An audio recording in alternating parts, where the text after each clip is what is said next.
Hi, this is Kirby Summers for the Epstein Project podcast. Yesterday I was interviewed by Zev Shalev, as many of you know, and I think he had some breaking news, and so it appears that my interview with him was interrupted sort of after 12 or so minutes. We were talking about the fact that it is 30 years after Robert Maxwell died in November of 1991, and the coincidence of Ghislaine Maxwell's trial happening in November as well. And we spoke about a lot of things. So, what I thought I would do, because I did receive a lot of um, messages from a lot of my followers, you wanted to hear the entire video. I am going to try to recreate the information that I shared with Zev during our conversation of yesterday, and maybe explain things a little bit deeper. Um, so I'm gonna get into it in a minute. Please first like the video, subscribe. Um, and so, yeah, November is an important month. 30 years ago, on November 5th, Robert Maxwell fell or was pushed off his yacht, the Lady Ghislaine. It's the 30th anniversary of his death, and the world is still trying to figure out how he died, who killed him. Um, the news was really all over the world when he died. Uh, Initially, he was called a savior because that's how he presented himself. But within days, people were calling him the fraud. He wasn't the savior. He was someone who was called a robber baron. And so I'm going to walk you through what happened. And in fact, some of the news that came out when Robert Maxwell was pushed or fell off his yacht. What I recall, having read from Gordon Thomas and Martin Dillon's book, Robert Maxwell, Israel's Super Spy, is that on that night, the night before his body is found floating in the Atlantic Ocean by the Canary Islands, is that he had pretty much taken this trip. He wasn't feeling well, but he was in good spirits generally. They had already been at sea for a while, a couple of days. He had the last meal that he had at a restaurant. They had docked somewhere. He got off the yacht. He went into the little town. He had a lovely dinner. He then had, an after dinner drink. When he went back onto the Lady Ghislaine, he had a phone call with Ian Maxwell, his son, one of his sons, and then he also had another conversation later on with Samuel Pissar. I have mentioned Samuel Pissar many times before. He had been a long-time confidant, friend, and attorney for Robert Maxwell since I think after the war and after Robert Maxwell's service for the army. So at around 5 o'clock, his body, he goes missing. Nobody finds him, and eventually they find him floating in the Atlantic Ocean, sort of belly up, eyes wide open. And when they found him, no one knew. Did he fall? Was he pushed? So when he died on November 5th, 1991, it shocked the country. But however, as I said earlier, it turned to anger when it was discovered that he had stolen about half a billion dollars from the pension fund of his companies. He had been borrowing um, in a very fraudulent way. He had been lying to the banks and the bankers. Was selling stock twice. He was in financial straits. So he had been in financial straits before that. I believe it was in 1969 that he was sort of in the first financial problem that took about 5 years to resolve. Um, I am sure, frankly, that he believed that he could resurrect himself and he just needed a loan. And so this loan, he goes to the Mossad, and this is again in Robert Maxwell, Israel Super Spy. He goes to the Mossad, but Robert Maxwell, as everyone knows, was a very loud and aggressive man. He was not shy. He was larger than life, and I mean in every possible way. He was about 6'3". He was maybe what, 300 pounds. He was a very large man. He had a large booming voice. He was a bully. Everyone who knew him to be a bully. He threatened people. He didn't really know how to speak to someone without threatening them. And so what he did was he approached the Mossad for whom he had worked. Now remember, he had done some work under the sort of auspices with his handler, Rafi Eitan. Rafi Eitan is really known as a super spy, a major super spy for Mossad in Israel. Um, Rafi Eitan also was Jonathan Pollard's handler. So it had been with Rafi Eitan's assistance and request that Robert Maxwell ended up selling the compromised version of Promise to Sandia Laboratories in the United States. And I have a lot of that information in other podcasts. And by now, a lot of you are familiar with the fact that Robert Maxwell walked away with nuclear secrets of the United States, and he was not pursued in any way, shape, or form by the FBI. And by the way, I just want to insert here that the FBI considered Robert Maxwell a person of interest from the 1950s, and they had kept an eye on him. But because J. Edgar Hoover was blackmailed, and I want to say that because I'm using the word blackmail, I'm in the middle of writing the sequel to Ghislaine Maxwell, an unauthorized biography, which I have titled Ghislaine Maxwell Blackmail.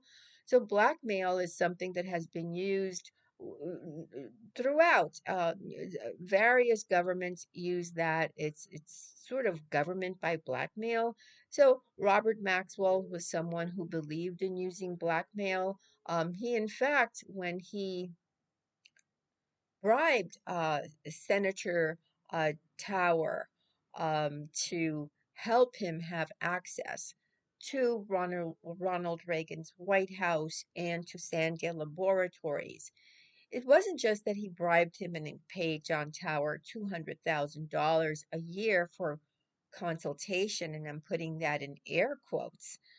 He also made sure to have compromising photos and videos of John Tower, that so that he could have a backup. He wasn't one to take someone's word even after he blackmailed them.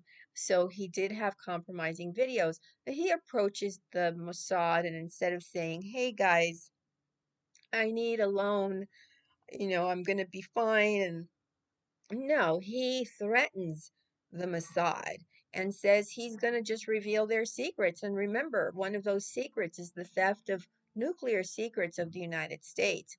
And this is happening sort of right after the public is informed of the Iran-Contra scandal. And Israel was very much part of that, helping the CIA, um, sort of taking arms into Nicaragua for the Contras. And so it would have not been something that the United States would have wanted. It's not something that Israel would have wanted. And here is Robert Maxwell threatening them. And he pretty much was put on the hit list for the Mossad.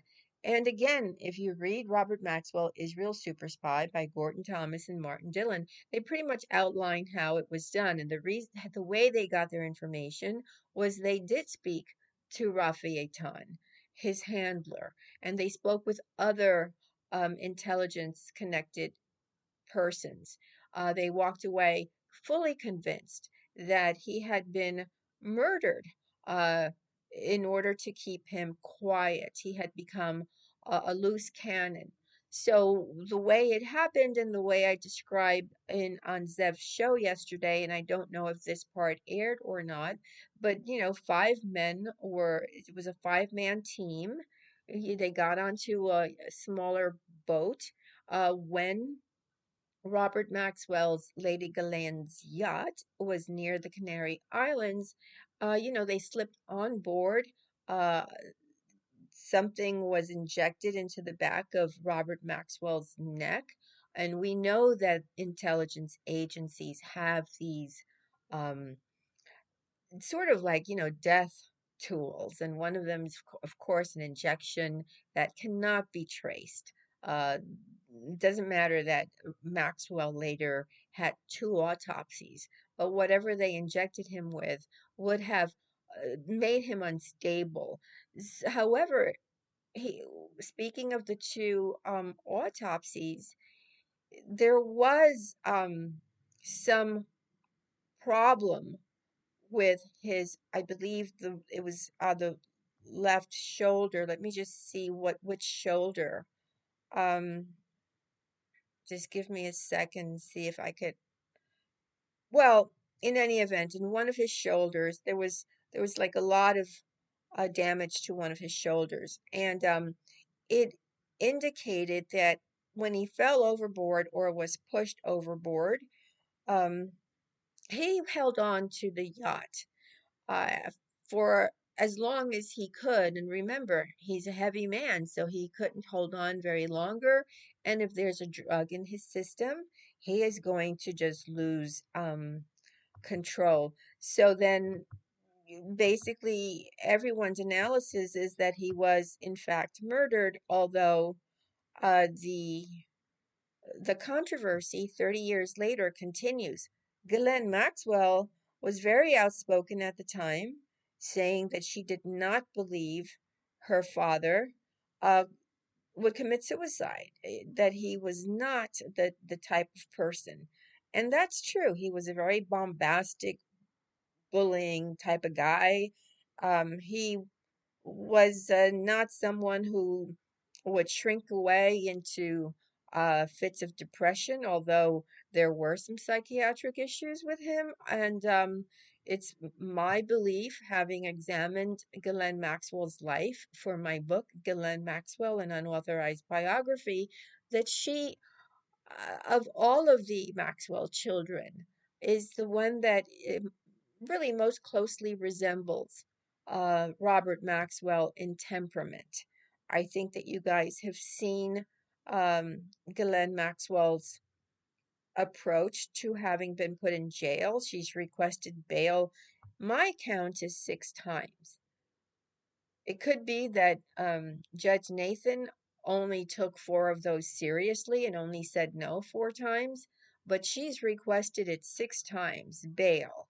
And it's interesting that November, which is the month that Robert Maxwell died, that November, nobody 30 years ago, none of the Maxwells or nobody in the world, frankly, would have thought that Ghislaine Maxwell would be standing trial for allegedly trafficking and sexually molesting minors or anyone in connection with Jeffrey Epstein 30 years later.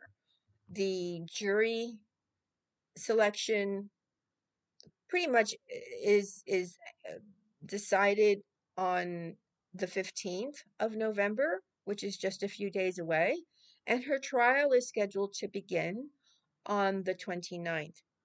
Now, what we know is that she has presented herself to the court as if she is not doing well, she's not sleeping, she's got issues. She's pretty much pulling what I call a Vincente gigante, um, mobster, uh, kind of like a psychological ploy, sort of what we saw during the Harvey Weinstein trial, where he began by walking into the court, but then soon he was using a walker, and then later he's in a wheelchair and his health completely deteriorated. But it was mostly, it seems that it was a ploy for sympathy. This is the same kind of situation that Ghislaine is using. Um, I think what was not mentioned uh, and was cut, and I really am a little disappointed that it was cut from the show I did with Zev yesterday, was that I brought up the issue that it wasn't just Ghislaine Maxwell who was involved and who was groomed by her father, Robert Maxwell, to be a spy. And also, I wanted to dispel the myth that they were just spies for Israel, or that in the case of Ghislaine Maxwell and perhaps Jeffrey Epstein, that they too followed in Robert Maxwell's footsteps and they were available to whomever, whatever government wanted to pay them. I found proof that Jeffrey Epstein was working also for the CIA while doing my research. And so it's my understanding, uh, according to the information I've been able to obtain, that they were working a covert operation for the CIA and the Mossad. So, when people say, oh, Mossad, Mossad, Mossad, that's not the way that I look at it. That's not the way the information has presented itself to me. I told this to Zev Shalev yesterday. The other thing that we had a little bit of disagreement on is that Zev cited two sources that told him that Jeffrey Epstein and Ghislaine Maxwell were already connected in the 1980s, and these two sources were Ari-Ben Menashe and Steve Hoffenberg. Well, I have a couple of sources, including my own research, that disprove the fact that they were together in the 1980s, and that would be Gordon Thomas and Martin Dillon. Martin Dillon is someone I've come to know via Twitter. You know, Twitter is a wonderful place to meet people connected to the Maxwell family and who have done research in the Maxwell family. And during the entire time they did their research on Robert Maxwell, they found nothing that showed Jeffrey Epstein being part of Robert Maxwell's life, on a regular basis, or being a quote unquote Ghislaine Maxwell's boyfriend. I too discovered the same thing. Ghislaine Maxwell had a boyfriend commencing in 1986 through 1990, so that's 1 year before the death of her father. That man was Count Gianfranco Sigogna. I devote an entire chapter in my book, Ghislaine Maxwell, an unauthorized biography, to that relationship, and also the fact that his father was someone who was sort of a mobster. He was an underground figure. He too met a mysterious death. There are a lot of nooks and crannies of the people that were connected with Ghislaine Maxwell during the late 1980s. So, when he left her for a weather girl, sort of, somebody on TV, and this happened in 1990, Ghislaine Maxwell turned around and she made sure to be photographed with other men who were very prominent at the time. Um, and women do that every now and then. If you have a little notoriety, even if you don't, you want to be seen in public with someone that other women would want to do various things, to get back at your ex-boyfriend or to show the world that you're moving on. And Ghislaine Maxwell certainly did that. She was photographed with George Hamilton, He is an old-time movie star who also dated Elizabeth Taylor. She was photographed with one of the Kennedys. She was photographed at events in 1990 with a lot of these very well-known men. None of them were Jeffrey Epstein. When the funeral happened in 1991, her siblings all had their significant others there. Ghislaine Maxwell was on her own. So if you have another person in your life, and in this case, they are suggesting that it would have been Jeffrey Epstein, well, you would have seen Epstein there. But no, Epstein did not appear until after the funeral. And the first appearance of Epstein with Ghislaine happened about 2 weeks after Robert Maxwell's death. And I do in the show with Zev Shalev um, describe how I believe they met, what I have read in old newspaper accounts. And I urge you to, there's a whole chapter on how they met in my book. But the first public sighting of them happened in the toward the end of November 1991 at the Plaza Hotel during a sort of like there was a YIVO, which is a Jewish organization, had planned to give Robert Maxwell a tribute. And when after he died, they contacted his widow, Betty Maxwell, and they said, "Hey, we still want to go ahead and have this tribute for your your now deceased husband." So she came to New York. Ghislaine Maxwell came to New York as well toward the end of November for 3 days to attend this affair. I was able to find um, old advertisements for this affair in the social events section of the New York Times. And they were, they were selling tickets. It was a black tie affair. They were selling tickets scheduled for November 24th, 1991 for $500. So for $500, you too could have been in that room with Ghislaine Maxwell and Jeffrey Epstein. Um, so they did this in the Oak Room. Um, Tony Randall was sitting there. Uh, at the honorees table, which is where Betty Maxwell sat, Ghislaine Maxwell sat, Jeffrey Epstein sat there. Tony Randall was there because he was going to be presenting the award. Um, the photograph was taken by Betty Maxwell. And then, I was able to dig up a photograph of Jeffrey Epstein and Ghislaine Maxwell just like maybe 6 weeks later after that in Paris. So pretty much that's where I showed them beginning their collaboration with what I believe has been an ongoing trafficking organization that has ties to Europe, that has ties to the history, like historical ties to Roy Cohn, to the Franklin child scandal, which, if you go on the Wikipedia, it claims that it was a hoax, but it was not a hoax. Um, and I also quoted, as you know, I've had a co-host for the last couple of podcasts that I've done, really, really brilliant guy, Jeremy Roth Kushel, who brought something up that I thought was really of interest.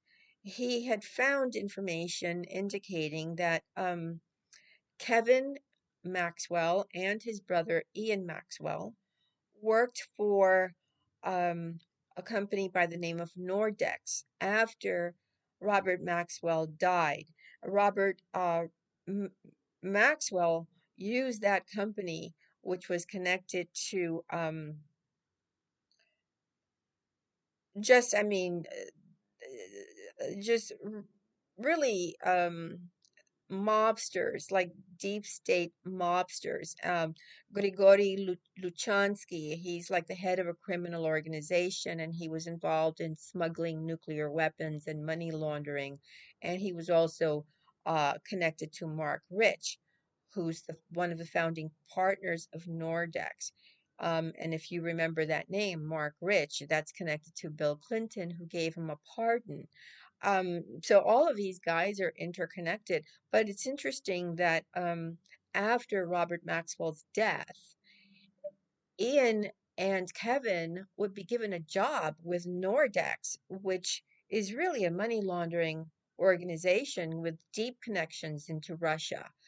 So I brought that up during my conversation yesterday. So it basically reinforces the fact that we're talking about an intergenerational spy family, that Robert Maxwell did sort of teach his children to become spies. We have the twins, Isabel and Christine, who are spies on the sort of the sort you know I- it's early morning for me, so forgive me for not remembering the proper word, but they have sold a lot of compromised and maybe not compromised computer information systems to our government. They are connected with other computer programs and other technology related things that so they're part of the technology spying aspect. The Maxwell brothers seem to be connected to the financial aspect, when Ghislaine Maxwell is seems to be connected to human intelligence. He's sort of collecting blackmail information. You collect human intelligence, it's blackmail information. So I think I have covered almost everything I can remember that I shared with Zev yesterday during our interview. Let's see, there was one final question. It was, I believe, what I believed would happen with the Ghislaine Maxwell trial. Well, there's a lot that's going to happen between now and November 29th. So, we are in for a bumpy ride. And I think he wanted to know about Prince Andrew and Virginia Giuffre. And I basically responded and said that Virginia has proven herself to have been telling the truth. Uh, I pointed out that Prince Andrew had a very long relationship with Ghislaine Maxwell and even Jeffrey Epstein. That's been, at least in mainstream media, lasted for well over a decade with Epstein. It went back into Ghislaine's youth, um, and that he wasn't hanging out with them for nothing, and that Virginia has really kind of, as far as on a public uh, situation, she's proven herself beyond a shadow of a doubt to have been telling the truth. The same cannot be said for Prince Andrew.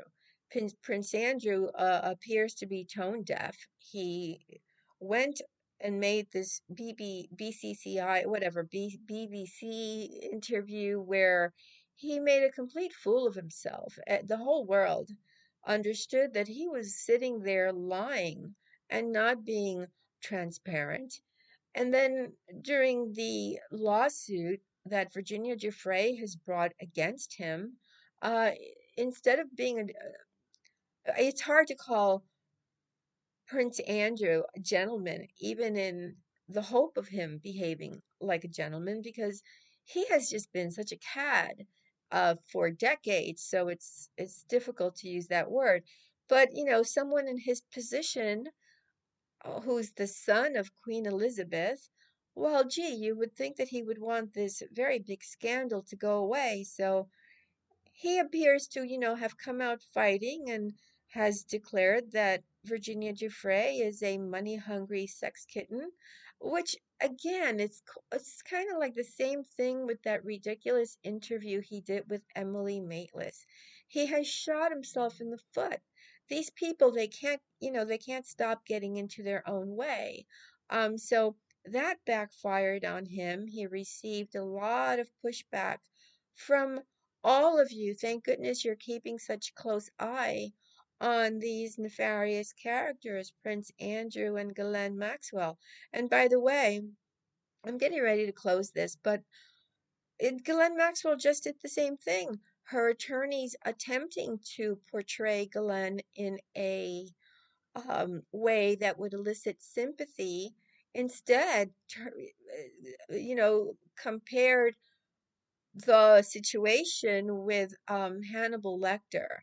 Wow, didn't the Twitter sphere have a wonderful field day with that comparison? Because quite frankly, she kind of is like Hannibal Lecter to us. We look at her and we see an anomaly. She is not, she's not the woman she pretended to be for the alleged victims. For them, she pretended to be Epstein's wife, which was never true. And by the way, I just want to add that when Ghislaine finally met Jeffrey Epstein, number one, she wasn't 12 years old, she wasn't 14. And one thing that I sometimes fail to add is that Epstein, not only is he not a lone pedophile, I mean, we know he was running a trafficking ring, but he had a preference for blonde, uh, fair skinned females. Ghislaine is far from that. She's dark haired. She was already 30 when they began their daily interaction with this alleged trafficking organization. So she wasn't even his type. Um, I believe that Ghislaine was just completely thrown for a loop when she had no more money. Her father was called a fraud. She used to run around the streets of London wearing a wig, so already she was into disguises and pretending to be somebody else. But when she connected with Epstein, it was a financial motive for her, I think, more than anything else. So I will leave it here. I welcome your questions. Uh, and if you have any comments, certainly leave them below. All right, it's Kirby Summers for the Epstein Project podcast. You guys have a good day. Bye.